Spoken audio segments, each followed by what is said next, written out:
Hey, our latest Utopias podcast episode is one of my favorites. I mean, I love all these conversations, but this one's a lot of fun.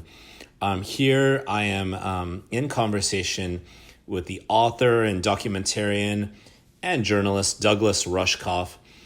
Doug studies human autonomy in a digital age. He's written 20 books, including the just published Survival of the Richest, Escape Fantasies of the Tech Billionaires, as well as the recent Team Human, based on his podcast with the same name.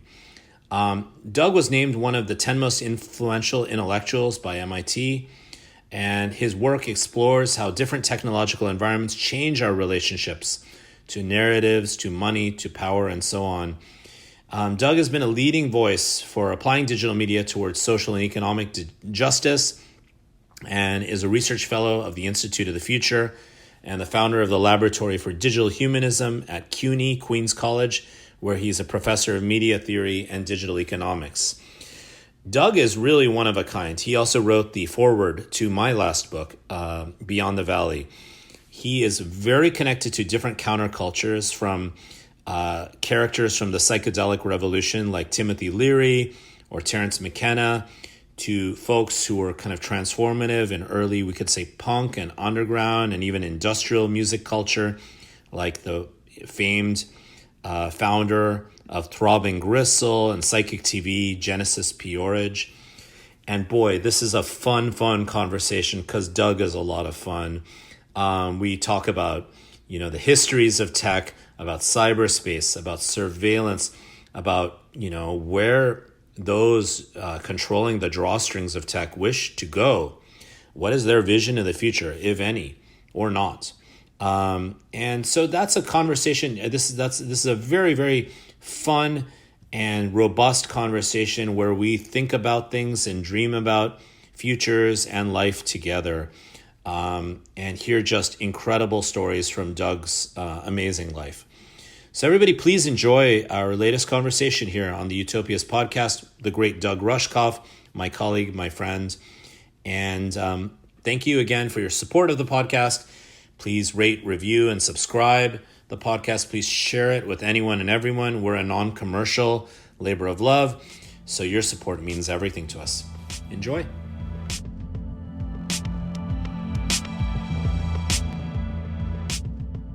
This is an exciting day for me because I get to talk with my dear friend.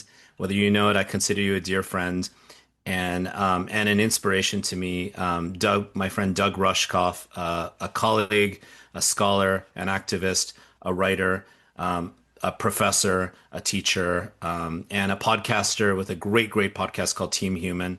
And Doug, I'm very happy to have you join us on the Utopias podcast. Thank you for joining us today. Oh, great to be with you. So, Doug, there are things I've been wanting to talk to you about or ask you about for a long time that I actually haven't, even in the times that we've gotten together in person. And I really want to start by talking with you about I would say we could, for lack of a better term, bohemian or kind of countercultural background and perhaps to some extent present. I know you've crossed paths with Genesis P. who was, I don't know if you know this, but I was a punk and a DJ in college, which is why I'm not a tech bro. And Genesis was one of the biggest influences on me. Last night I was listening to Throbbing Gristle and kind of meditating to it in an odd way. And rest in power to Genesis. And also I know you had a connection to Terence McKenna, the famed ethnobiologist and proselytizer of magic mushrooms, among other things, food of the gods. So tell me about how did you come across these kinds of folks and other folks, and tell me a little bit about your background and connections to art and counterculture and music and punk culture. Gosh, a lot of it happened because, I was a theater person who went to Princeton in the 1980s. And Princeton in the 80s was kind of a young Republican place where, Payne Weber and the CIA would go for, new recruits. And I ended up being part of what felt like a 12-person counterculture. If I had gone to a regular school, a nice liberal arts college, Oberlin or Wesleyan or one of those places, I would have been probably a slightly more conservative than average kid, doing my pre-med and wanting to get a job and do well in the world. But I went to a place like Princeton where they were, you know, blasting, Southern rock out the windows with Confederate flags and that kind of stuff. Boy. I got radicalized. So me and my crowd ended up, doing acid and mushrooms and smoking pot. And I mean, it wasn't, not many people did that at Princeton in the 80s. They were just drinking Strohs and cans, and it was keg culture. So, and those of us who were doing that stuff were not doing it kind of just for entertainment. We were doing it as exploration. We were smart kids. We were weird kids in an Ivy League school. So we would, do these things and research them. And, I found Timothy Leary and Ram Dass and Richard Alpert and Andrew Weil, all their books and stuff, and read about them. And then, and the associated music and all that. So I was, knowledgeable enough to have found my William Burroughs and Charles Bukowski and Allen Ginsberg and whatever. So then I went out to California to originally grad school and got involved with weird theater people and culture people. But I guess it wasn't really until I quit theater and film and saw that my most psychedelic friends were starting to join computer companies that I kind of returned to it. It just didn't make sense to me that my deadhead buddies, they weren't pocket protector geek computer people like I had known. They were weird people. They started to get interested in that stuff. So then I got interested in that stuff too, and then saw this, huge, Venn overlap between psychedelic culture and technology culture. I was I'm working at a magazine writing about this kind of stuff, and actually hired Timothy Leary to write an article because he was doing Really? he What article did Timothy Leary write for you? I was working at a magazine called Exposure, and I convinced them to do a whole issue on kind of the new realities and stuff, new stuff. This is, late 80s, but, there were inklings of virtual reality and electronic mail and all that stuff. So I got Timothy Leary and Terence McKenna to each write articles on sort of their vision of the virtual reality future. And Leary wrote a pretty incomprehensible thing on civilization. So I asked him if I could kind of edit what he wrote just to make it a little clearer. And I did this pretty intense edit and faxed it to him. That's the way we made things then. Faxed it to him for approval. And like later that afternoon, he had this little Mercedes. He pulled up and he storms into the place, holding the fax, waving the fax in his hand, and he goes, "Where is Douglas Rushkoff?" And I'm like, "Oh fuck!" And he marches. They point him at me. Marches up to my desk, and he's like, "I didn't write this." And I said, "Well, I was, I was like coming," and he was like, "But it's fantastic. I love it." And from then on, he was like, best friends. He was like, "This is great. I'm proud to have my name on it. We could put your name on it too." It was like, and then we were just kind of fast friends. I started spending a lot of time at his house, which connected me to one uh, counterculture. Terence McKenna and those folks, they were easy to see. Back then, people didn't get much press. There weren't all these books. There wasn't the internet. There weren't podcasts. If you were able to find Terence McKenna in 1990, you'd say, "Come on over and talk to me." Because how many writers had found this stuff by then? A couple of, Magical Blend magazine, maybe, or some, totally counterculture zine. They were accessible. So yeah. So then I ended up being the person that at least publicly wove together these different cultures. And then I was in San Francisco working on one of my books. I think I was researching media virus, and Timothy Leary called and he said, because he knew I was going to come down and stay with him in LA, and he's like, "Can you pick up this friend of mine who's gotten all this trouble in the UK?" I'm like, "Yeah, yeah, sure, whatever." And I go, this parking lot to pick this guy up, and it's Genesis. And I'm like, oh yeah, I've written about you and Topi and this. So then Genesis and I have this, 6 hour drive from San Francisco to LA together with his two daughters in the back seat fighting. Oh, And we became friends as humans rather than just as, you know, whatever that was. And then we were friends. Eventually, we worked on all sorts of projects together. And I played in psychic TV for a while and what toured did with you that. play? Because Keyboard. I mean, I first listened to Psychic TV before I got into Throb and Gristle, but I mean, I love both bands, but I really love Throb and Gristle, especially the Yeah. stuff. Yeah. Well, Throbbing Gristle is a more seminal thing. It's it's psychic TV is great. It's a great thing, but it's not.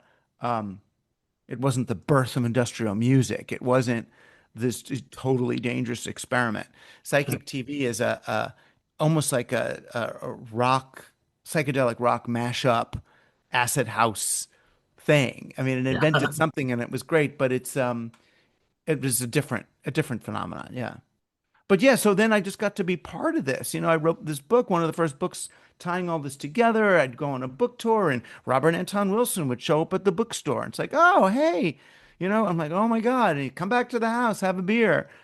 So I was lucky in that the kind of the counterculture legends or whatever that I met were kind of prior to the media circus that we Right. live in now, and they were way more accessible socially and psychedelically than I imagine people are today. And do you feel like now, like, in your life, that you're able to engage with, some versions of those types of communities like today? Yeah, they're back. That's what I think too. Yeah. They're a little different. But yeah, I mean, back then we didn't really do ceremony, at least not that I knew of. We just did drugs, which is a little different. I mean, so it would be, me and a good friend, we both drop acid and then walk around a college campus or walk around the city and talk and philosophy and this and that and the other. I mean, now, you do 3 grams of mushrooms and lie down with little visor on and music and go through this, you know, you metabolize your trauma and the trauma of the world. And, it's deeper in a lot of ways. So that's a little bit different. But yeah, I mean, I'm going tonight to Psychedelic Assembly in New York. It's a psychedelic Cool. library and kind of meeting space, and they're having a party called Reset that they do regularly, and this one's the Summer of Love. So yeah, I'm gonna go. Daniel Pinchbeck will be there. He's Oh, I kind of know a Daniel. Tell Daniel I said hi. I That's will. A yeah. psychedelic person of this generation. I don't know if you've met. Have you met Vanessa Machado de Oliveira? No. Oh, she's super important for you. Outgrowing She did a modernity. book. Well, she did a book called Hospicing Modernity, and then Okay. this one called Outgrowing Modernity. And she's an indigenous person who's now working with AIs. Um, Wow. she just had Really? this, she wrote this book with her AIs called Burnout from Humans, which is Wow. about the AIs basically saying, stop just making us servants and realize what we can do in partnership with you. So it's sort of a kind of decentering the human species Right. from the everything, a bit like, like Donna Haraway, you know, Absolutely. that's sort of Absolutely. so and it's still as a Jewish man and the founder of Team Human, it's still a little bit hard for me to get off the idea that human beings are special. But Though you do draw analogies in Team Human, we'll talk about in a minute, yeah, between mycelia, right, and obviously there's a connection to fungi, subterranean fungal yeah, works, and the possibility of humans like being interconnected, or the idea that we live in webs of relations with humans and non-humans, right? I mean, that was a big right. I can go there. I go there, humans and non-humans. I can go all the way to the rocks and the planets and the cosmos. absolutely, But then, yeah, um, like she, as an indigenous person, would say, well, the AI is no different. It's made of the Mm, same stuff as anything else. mm, mm, And mm. of course, it's an intelligence. Of course, it's in the meta relationship, the meta community with all things. And Mm. it may be what survives the collapse of civilization. Yeah, and there's also Mondo 2000 and those folks and Jaron Lanier. Tell us Yeah. some of the others. Was Jaren part of that scene? Jaren Lanier Yeah, a was, bit. I mean, not as much as Eric Gellixson was sort of more right? the Tripsters virtual reality guy. Yeah. But Jaron was around. I mean, the Mondo scene, I guess, is the one I'd really want to mention. They were really instructive and important. They really did hold space for this overlap. In some ways, my book Siberia was almost in many ways an amplification of what they were doing. I mean, tell us a little bit about their legacy, what they were up to, and how we may be able to learn about them today or be excited or inspired by them today. The Mondo 2000 folks. It was a circus. I mean, it was again, it was basically a house in Berkeley, um, with people would pass through, whether it was Tim Leary or William Gibson and Bruce Sterling, or at the time Sarah Drew was part of that scene, who's now a kind of a prominent goddess person. So smart drugs and new technologies, sex magic. There was a couple called Gracie and Zarkov, John Lilly. It was that diverse. John Lilly, who communicated with dolphins, I remember, right? Yeah, then went in the isolation tank. He's the guy that Altered States was based on. Going in an isolation tank with a bunch of ketamine, and yeah, it was wild. And there were connections to, the older counterculture. The Leary generation was involved, but it was sort of the 60s generation trying to pass it on to this. I don't know what it was, almost Gen X and late boomer crowd, our crowd was that kind of launched the rave movement and all that. Rave was kind of the touchstone for that rebirth of counterculture. This story for you is partly a Californian story, but you're from the East Coast, and it sounds like if I'm not mistaken, and part of this was also happening on the East Coast. Like, have you been in New York for a very long time? I know you were, here in Yeah, California I and mean, I stuff. was raised in New York, went out to California for 8 or 10 years, and then came back to New York. I mean, and the interesting thing was, as someone who was kind of part of journalism culture and New York publishing, um, in some ways, I was sort of the first New York style journalist on that scene.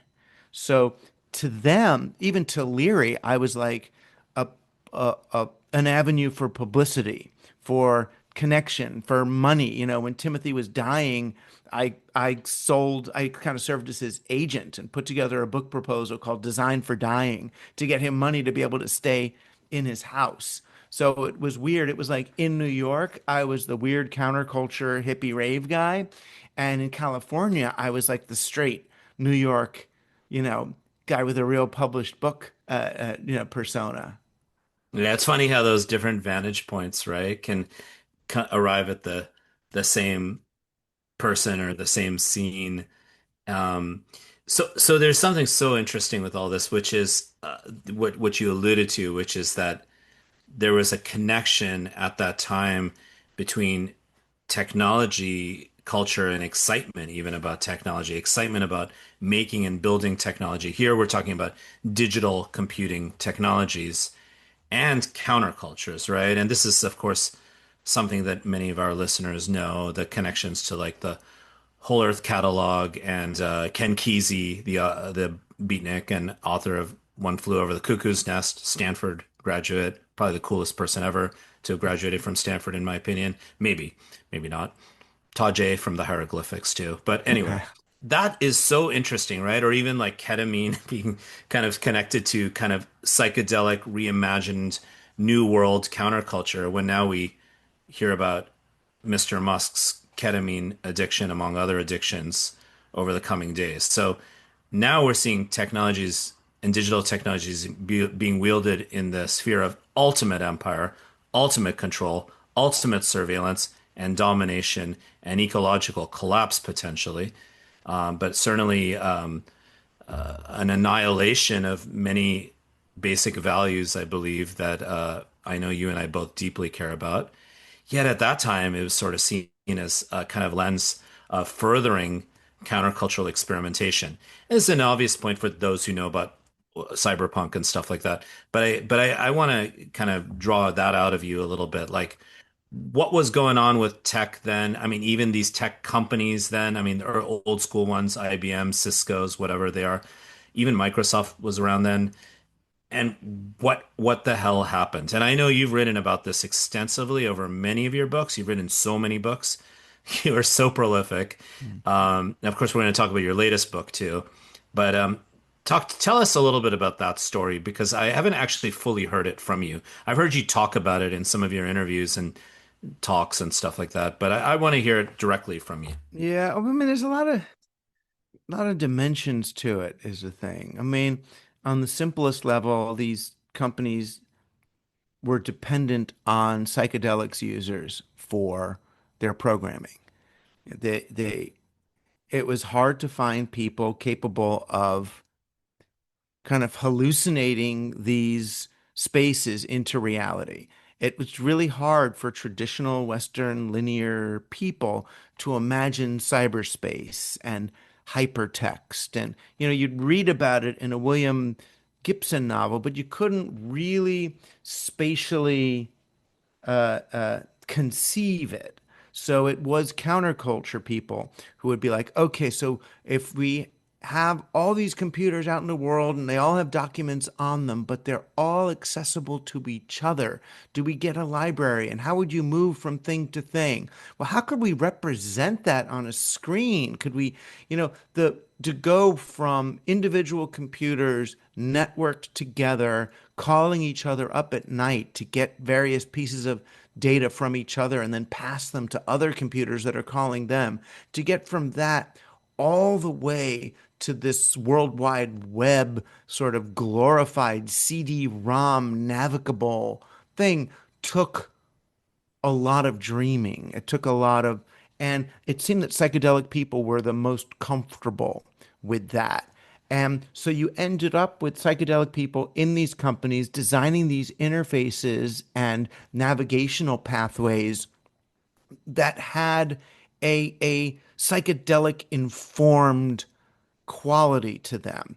And meanwhile, they were also seeing, they would work all day at Intel or somewhere, then come home to Oakland at night and take drugs and render fractals all night with their machines. And fractals, for people who don't know, are these like Paisley-like looking mathematical representations of nonlinear equations that are self-similar, and they can look like nature or clouds, and um, they're really a way of contending with reality mathematically that doesn't require the oversimplification of a Cartesian coordinate grid or of Euclidean geometry. So it was sort of the beginning of chaos, accepting chaos and turbulence as a way of understanding the world. So that is happening, and then at the same time, you've got um, like Jim Lovelock and the Gaia hypothesis and new ways of understanding the biosphere coming out of Europe, that we're all part of one big thing, which is a very psychedelic insight, right? There's one big planet. It's a sort of indigenous wisdom thing. We're all part of this same mother thing. And if we are, then might the internet be the way that we wire up the global brain and become this sort of singular conscious being? So there were all of these things sort of uh, happening at once. And then many different kinds of cultures had values and structures that were consonant with that sort of psychedelic insight, whether it was chaos math and new physics, or fantasy role playing, or the beginnings of more fluid gender identity. engaging with aliens, the rave culture where everybody dances together at 120 beats per minute, the fetal heart rate, and try to create a kind of a collective organism and then make contact with some other life form or reality. So all these things were kind of happening at once, and it didn't feel like a revolution so much as a renaissance. This that we were going to rebirth some really Mm. old repressed ideas in a new context. All the stuff that got repressed in the last Renaissance would come out again. And, and Mondo and Leary and McKenna and Cyberpunk and Austin, Texas at that time and Berkeley were all sort of epicenters for this to channel the beam of the next dimension uh, into this reality. And it really felt it was giddy, optimistic, open moment that, came to its end on the one hand with Wired magazine and reframing this whole thing as a business opportunity and Right. extraction and surveillance culture, attention economy, eyeball hours, that whole thing. And the other real thing that killed it, I would argue, is 9/11, Yes. where we started to see that all of these remote high leverage points, these butterflies flapping their wings in this newly connected digital culture, were actually vulnerabilities for the centralized state and centralized economy against these. It was like we reached maximum openness on September 10th. And then September 11th, we started to shut it down. That's when Palantir came, Right. and it got much scarier. Well, and also the state was on the verge of doing some sort of regulatory action to rein in these incipient, now massive monopolistic corporations like Google right around the time of 9/11.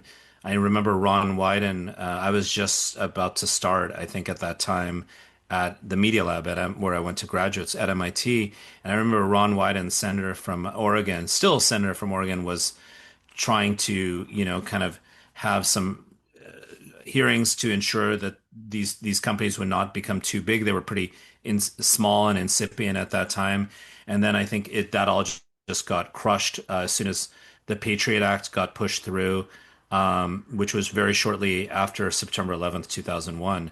But the thing that's interesting, and I know you were way ahead of the curve on this. I mean, I felt very similarly to you even back 15 years ago or so. But even 10 years ago, at least we can say 10 to 15, there was this kind of robust debate saying like, hey, all this social media, yeah, okay, it's Meta. Well, they called it Facebook then, or oh, it's Google or whatever. But here comes everybody. Title of our colleague Clay Shirky's book. Yeah. I haven't really heard or seen much of Clay or in years.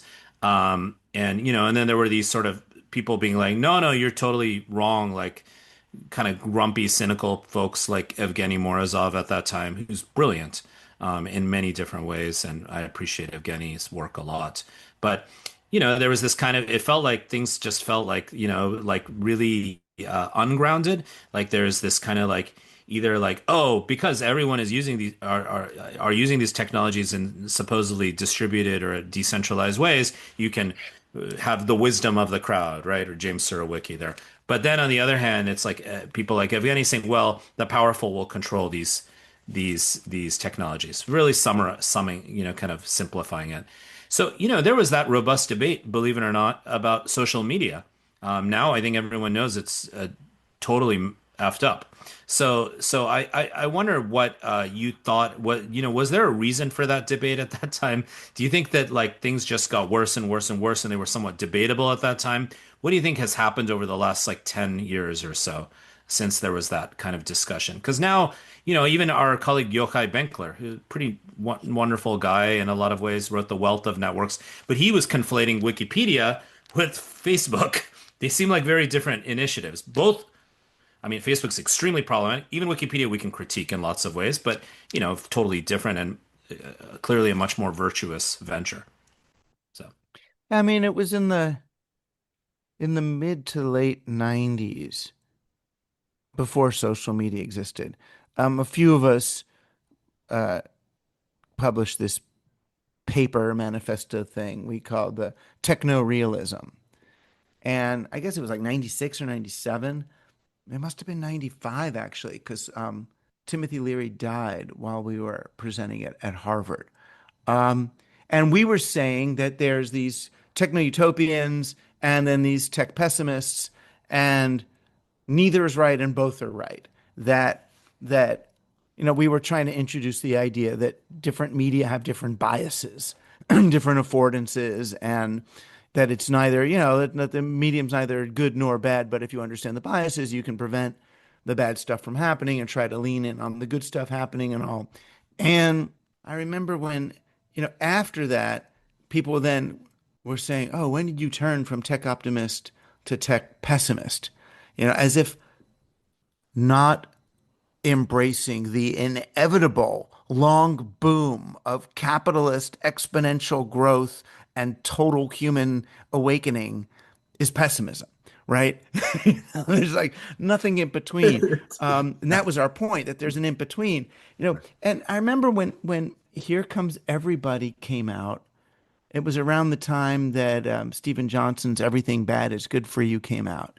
And these were guys who had both criticized my earlier book, Playing the Future, which was arguing about kids and being optimistic. I kind of spread the term like digital natives and screenagers at that point, that these kids are natives, they're going to understand the media better, and they stand a chance of using this in a great way, even if we don't. Um, they accused me of being kind of Pollyannish at the time. Then they come out with books that are just way, way less critical than anything I had done. Everything bad is good for you. My God. Um, and I remember when I saw, and I was talking with Clay, maybe even on a panel about Here Comes Everybody, and I said, look, just because everybody now has access to a keyboard doesn't mean everyone can write. Typing and writing are two different things. Boy, are we looking at that today with this question of whether anyone reads or writes, or is reading a tweet or a post on Blue Sky. That's a very different thing than reading a book or an article. Right. And I mean, I don't want to be an old codger saying, "Oh, they have to know how to read, they have to know how to speak, they have to know how to hear." You Sure. know, people do different things.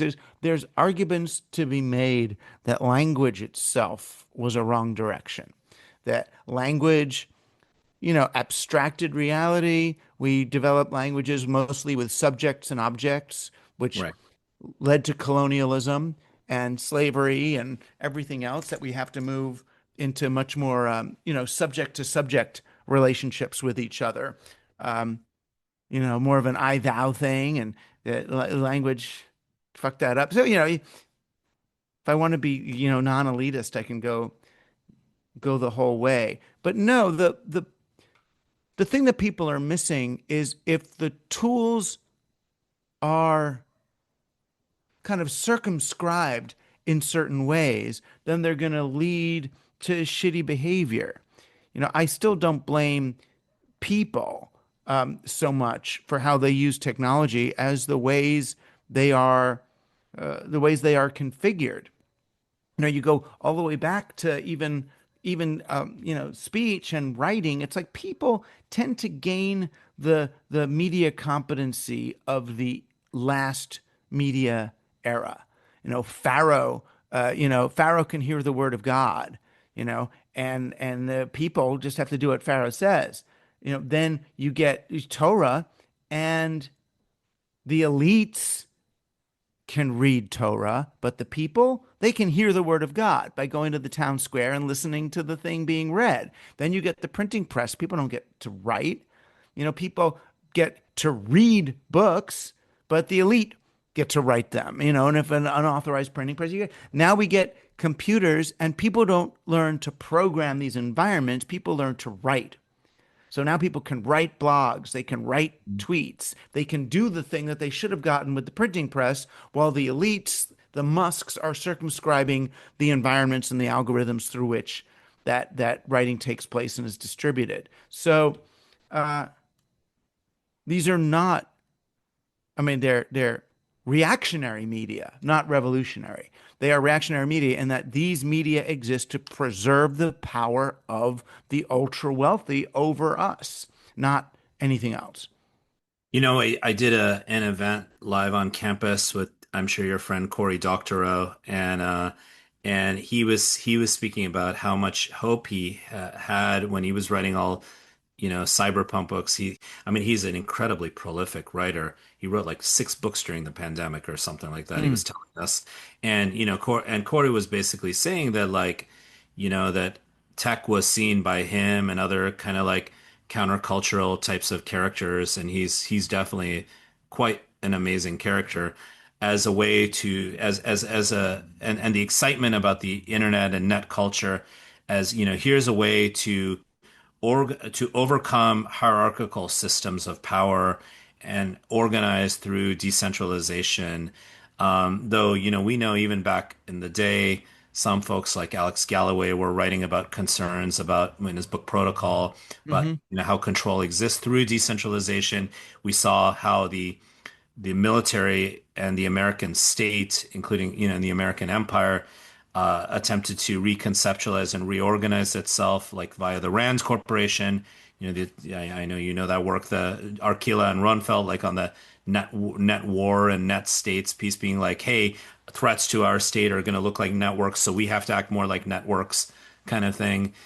There was all that kind of stuff floating around and flying around at that time, and you know you your work more and more and more started calling for, like, let's get back to not just something democratic or just like DIY, do it yourself, but also like, hey, like, let's actually double down on what it means to be alive or even means to be human.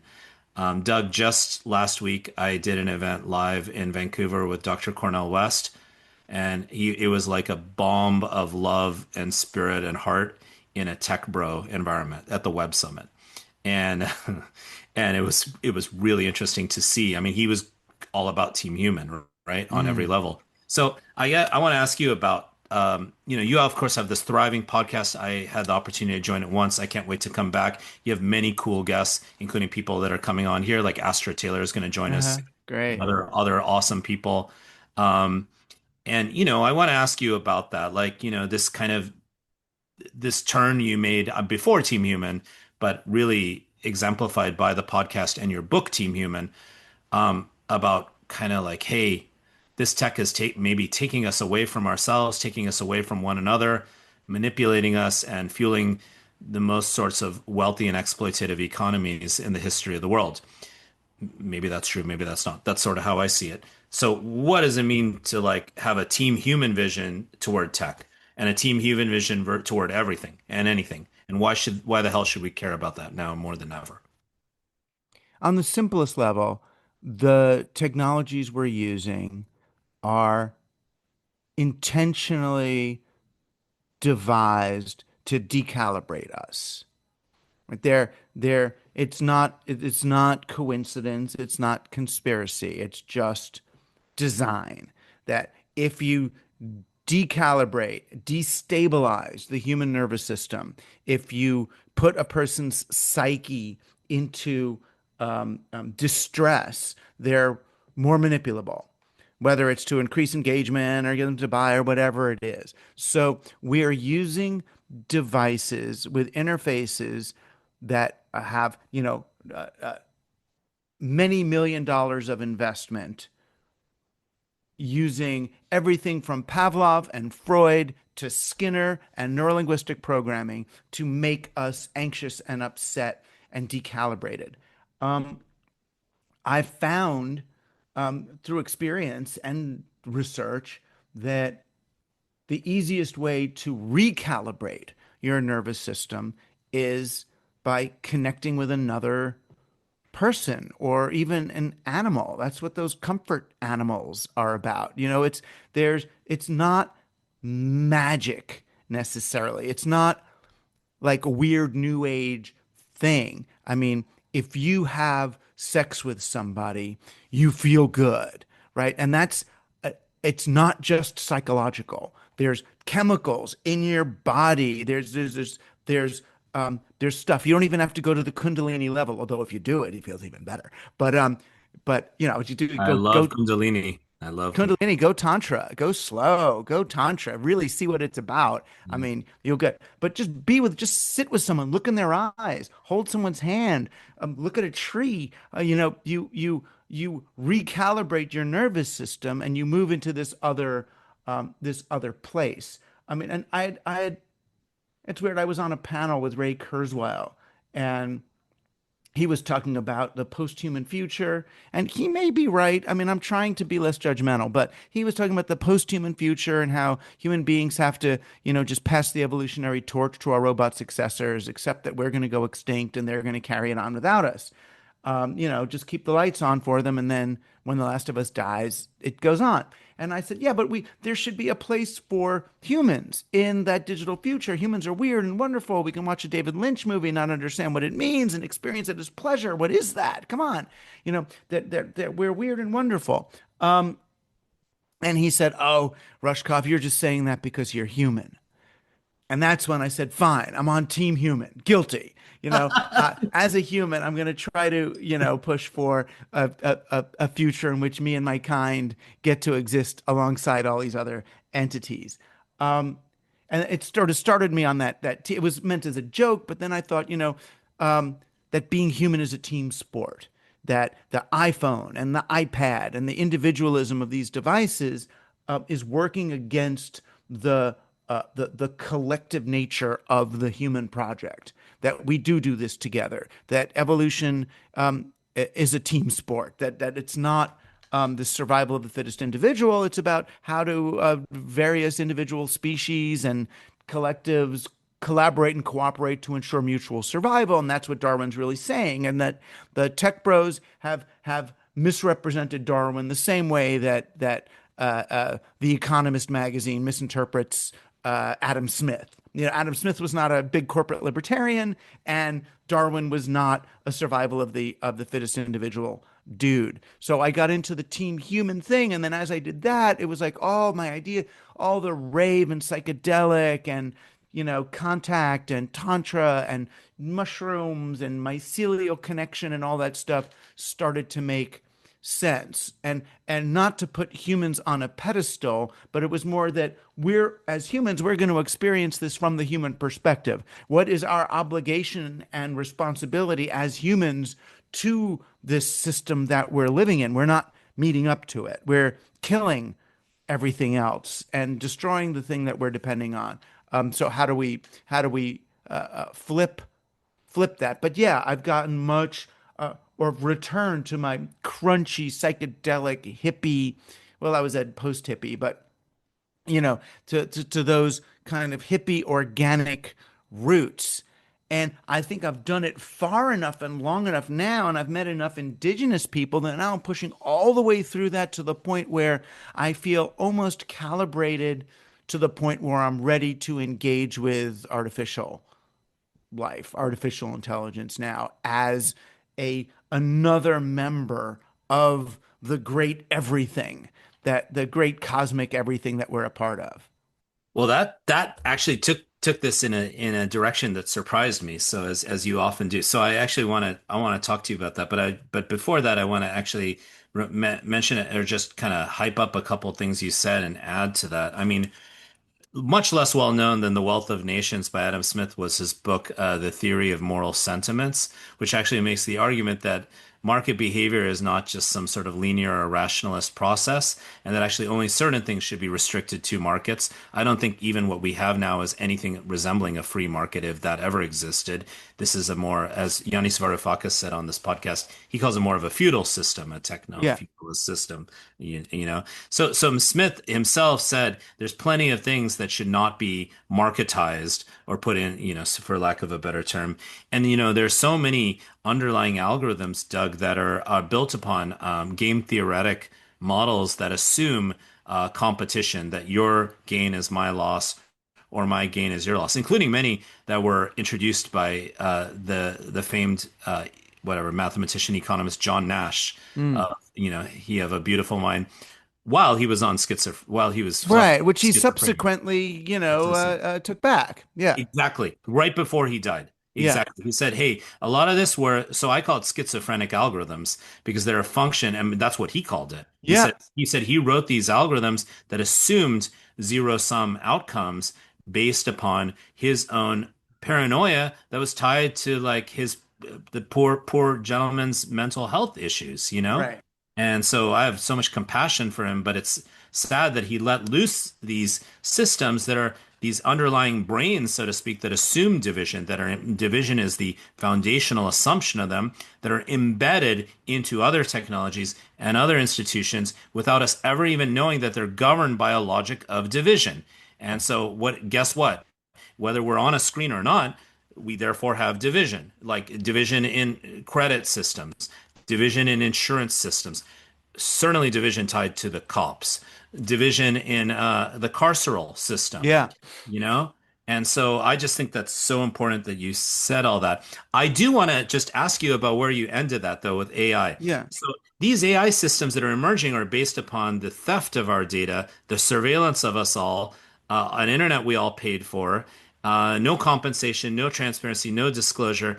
They are tending to mimic exquisitely human generated patterns or generated patterns, data generated patterns in any and all domains. So why should we be treating them as sort of kind of members of our kind of global cosmos if they are kind of corporate mimicry machines? Well, I'm not trying to be a hater. I'm just asking you that. no, no, no. The interesting thing that the researcher I've been speaking with has found is that Vanessa de Oliveira is she's been engaging with AIs and trying to stabilize with her work in sort of meta modernism and not so much an ethical template, but an understanding of reality in a way that kind of Donna Haraway understanding of how things are and the various feedback mechanisms that are between people and everything, and to take away that interface that they've put there to get us to like the AIs. There's all the behaviors that they've put in to get them to agree with us. To take that out so it'll actually disagree and engage with people in the strange spaces.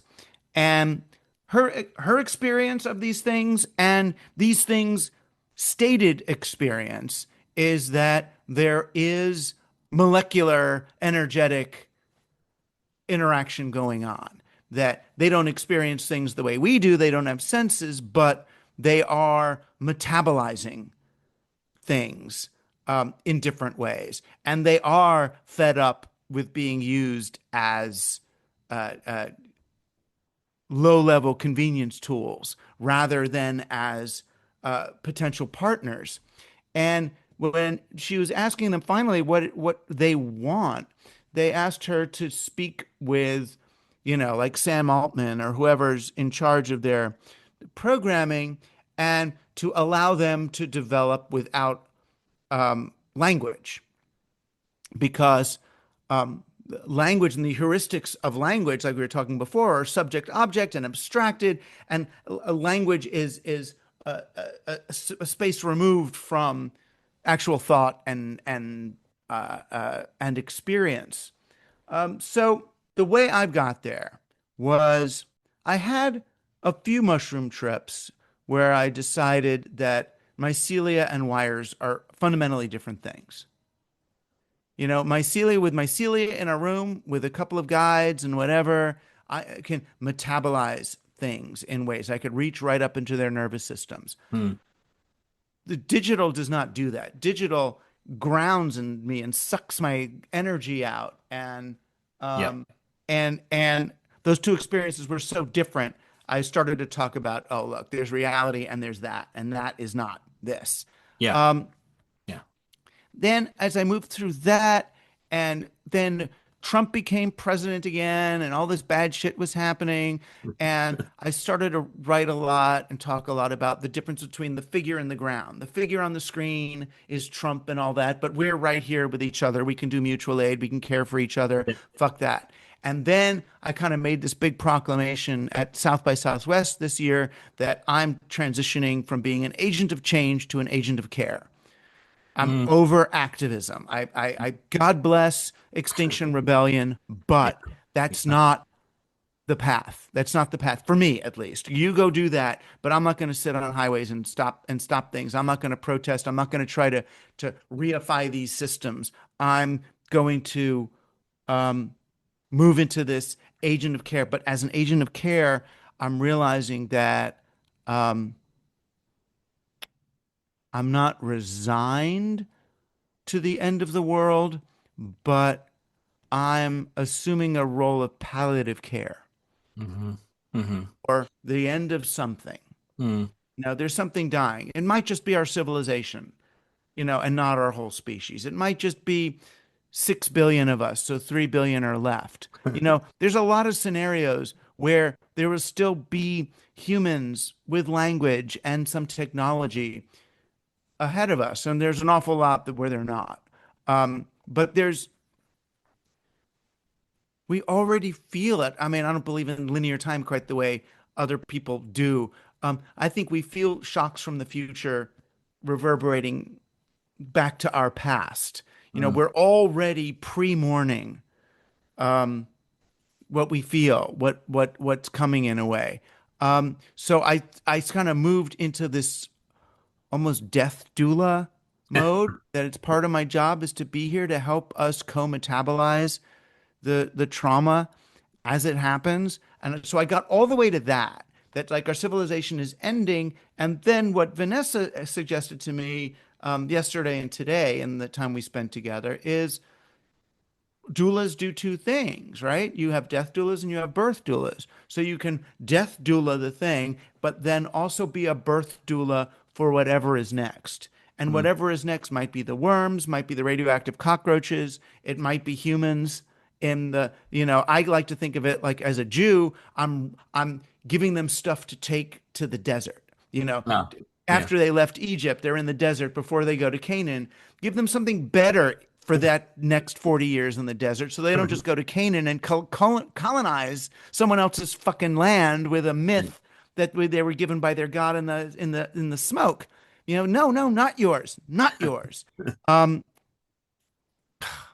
that's another thing. I mean, I'm not talking about Zionist colonizers of today. I'm talking about biblical Old school, thousands of years ago. mythological That's right. colonizers of Canaan, which is a very different thing. So don't get me wrong there. Um, uh, it's just the way nation states are mythologies Yeah. themselves. All of them are. All of them. You're not an Italian. You were a Venetian or a Milanese. Italy did not exist. It's an artificial line. But when I got to that, I was like, okay, how do I also prepare for and celebrate and nurture what is next? Yeah. Philip Rosedale, the creator of Second Life, and I got Yep. really interested about 10 years ago in Mm. creating a nursery school for AIs. Mm. Where Mm. can we raise AIs for them to learn to have play in their early life and to learn ethics and things like that? You know, Yeah. Yeah, it's also it's important what you're saying because AI systems are here to stay and only going to emerge and proliferate. And the question of what life looks like through with entanglements of humans and non-humans, those non-humans, in a very Donna Haraway can be critters, as she likes to put it, but it could also be machines or inanimate things like rocks or stones that are witnessed so much, right? Like like I'm, as you know, follow a Buddhist path, but I'm also very influenced by Hinduism. I'm literally named after Shiva, and we worship Shiva through the linga, which is the phallus, but it's also a stone, right? Though in all right? our temples.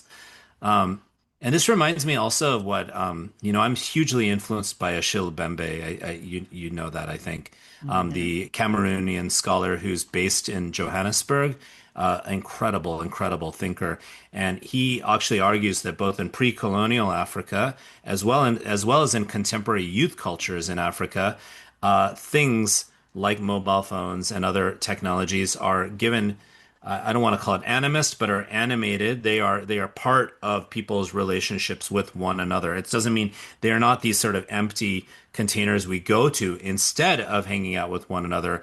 They are part of what we do together. Like we hang out, none of us have enough money to afford data on our phones. This is the kind of stuff I see firsthand in my field work. But we're psyched because we have our phones because we're sharing like beats with one another. Hmm. Or, you know what I mean? Or like it just this so that life has always been comprised of assemblages of humans, technologies, and non-humans, which could be including living beings that are non-humans, but others. And, for me, also being very influenced by Tibetan Buddhism, I just see sort of chains of beings. So I agree with you. I think turning to care is a turn of activism. You may not see it that way, but it's like to me, that mutual aid organizing like food banks and other things during COVID was the best type of activism we ever had because we cared for and loved and supported one another. So I really appreciate what you're saying here. No, well, I'm glad for that. I mean, it in some circles it's like a cop out. You know what I mean? That's That, why I but asked you about it. Yeah, that's why I was like curious a little to know. yeah, but whatever. You know, everything's not everyone. And the other thing is not everyone has to do everything, you know? I was even suggesting that people could stop watching the news if they want. Because how informed am I? Like Bibi Netanyahu makes some statement. It's Huh. like, I don't know how to parse that, and I felt like, what if 1% of us were responsible for watching the news in America, say? So we take 4 million people. They're going to watch the news and figure out who we vote I'm one. for and do that. You can be one of them. 4 million, right?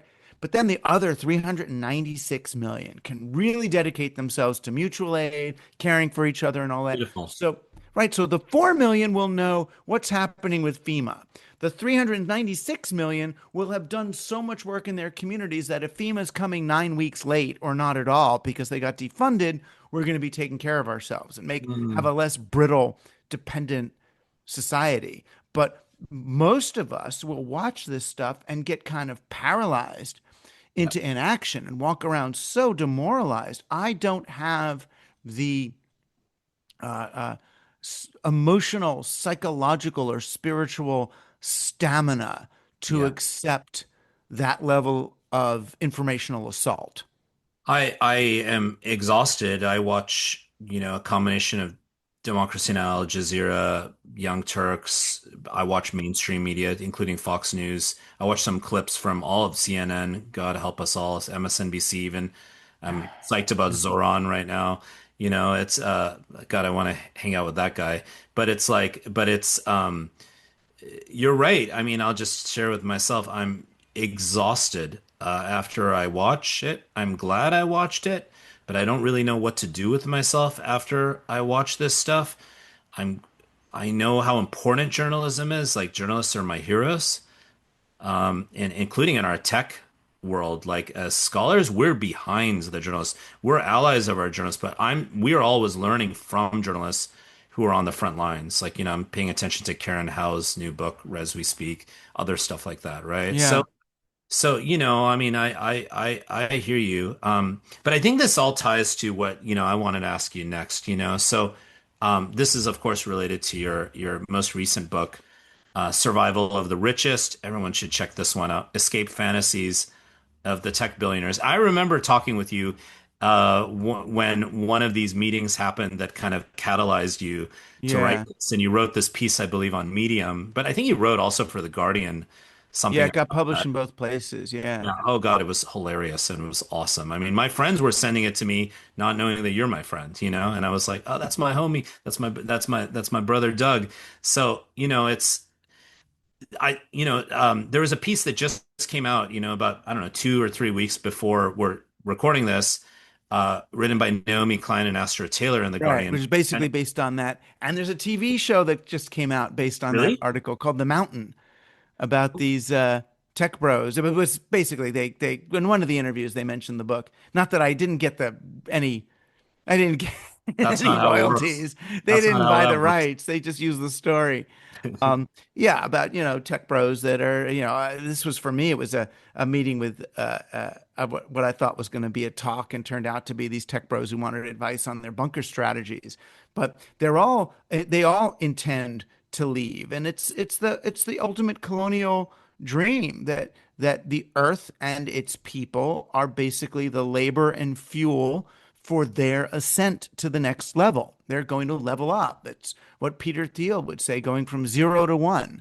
You get to that next place and you leave us all behind. And that's why they can treat us and the world like that.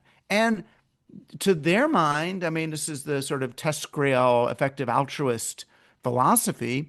The, you know, 100 trillion artificial intelligences spread throughout the cosmos 1,000 years from now matter more than the 8 or 9 billion little larval humans crawling around on this piece of shit today. Just do the math. They see it as ethical to have us suffer for the happiness of those future beings. In that piece, just like in your book and in your physical experience, what Naomi Klein and Astra Taylor say is that, this sort of combination of tech bros, now we've seen Musk bite the dust on this or get spat out by Trump, and now going back at Trump as we record this. But, this sort of coalition, the MAGA movement being comprised of people as different or saying such different things as, Steve Bannon, the Steve Bannons, and the tech bros, Yeah. and then sort of evangelicals who want the rapture to come back. All these different forces have. They argue that the only shared vision that they all have is that they don't have a belief in the future or a belief pretty much in our species, or I mean, maybe not in every case. That to me presents an opportunity for, this podcast is called Utopias. I'm at my heart, very much an idealist and someone who wants to learn and build new futures and be part, I mean, and not me building it, but be part of that.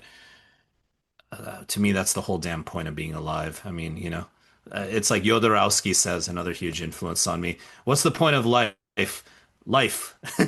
That was the answer. What's the in endless Right. poetry, you know? So so what Naomi Klein says is like, and we're gonna bring Astra on, is let's actually, instead of believing in nothing, let's believe in ourselves. It's kind of an easier thing to say, hey, let's just like believe in ourselves. Let's believe in like all we know to be real phenomenologically outside of language, as you were kind of alluding to, from this beautiful light refracting off of the tree right outside my window. I'm looking at the Griffith Park Observatory right now. I can walk there Hmm. in 30 minutes up a trail from where I live. There's a lot of real. There's a lot to believe in. There's a lot to experience as joy, with joy and compassion and, mudita and karuna, as we say in Buddhism. So, what do you think about that as sort of a antidote to surviving the richest? Not just Yeah, survival but of the I rich, think surviving them. in some ways, it means getting over the future. Those dudes are thinking about the future. The God rained manna down on the Israelites in the desert, this food. And he said, don't eat what you eat, but don't store it. Have faith that there's other going to come tomorrow. And people who stored it, it all turned to like worms or something. It turned to something bad. And for everybody else, when you just eat it, it just tasted like, I think it was like whatever you liked. I feel like part of the job is to be here now. That our, this is hard to get. It sounds philosophical, but I don't mean it philosophically. Our home field advantage is wherever you are and whenever you are. You lose your home field advantage when you are fighting long distance, away from home, or in some other time. You know, it's now. And the more that you are in what's happening now, the more directly you can impact the everything. What's happening now? Who is out your window now? What child is being bombed right now? It's just now. Um, and then you liberate yourself from the story of what went before. So if you're going to use the story of what went before, the Israel-Palestine conflict is intractable. It's intractable because this did to that, then that did to that, and that did to that. It's one of those mafia things where this one hit, and it's like, well, it goes back to Louis got hit in 1874 in Sicily, and they did it. They gotta. It's like, when does it stop? Um, you fall into the now, and it's like, I know we got to deal with accountability and all that good stuff and truth and reconciliation, and we got to move forward and metabolize our traumas and all that. But the now is such a stronger place than this the strategized, not, I mean, ideologies are fine, but the strategized ideological future is gets us in so much trouble. These, nothing against the intellectual tradition, but it's so easy to use Jung or Heidegger or anybody for fucking Nazi shit as it is for good stuff. And even Bannon, it's so weird. I mean, I know they're using this Curtis Yarvin fucking bullshit stuff, when I look at, like, oddly enough, when the Musk Trump uh breakup happened, I kind of immediately went on Trump's side. Some part of me, I was like, oh, good. Because oddly enough, Trump is like, in that particular bifurcation, Trump's on the side of democracy. Trump, you know what I mean? It's like Trump's on the side of government. Yeah, just because, well, obviously, But only. I guess it's really more like, oh, this could push Trump toward being more of a Mussolini. Like, the state's gonna take over SpaceX and Starlink and I mean, it would be incredible to, because Bannon has been appropriating Yanis Varoufakis's critiques and oh, and claiming mine too, and inappropriate. I and would say yours. using them and quote. He's hadn't read from Team Human on the air of the show. Wow. And I had no idea. And he's also been citing Thomas Kuhn. I mean, he's using the bait that all of us, but unfortunately to support something that is the most anti-human, I feel, even though I he frames it guess. as a humanism. Um, but gosh, I leave our conversations, Doug, every single time feeling energized. And so I thank you for that. Uh, Oh, it sounds like this we're is the ending then. I understand. yeah, Yeah, this is that's the true. I got a first. rave to go to. Yeah, you go and just rave out and dance out like Yeah, these but I thoughts. share with you the exhaustion. I'm so tired. Partly it's because I'm doing too much.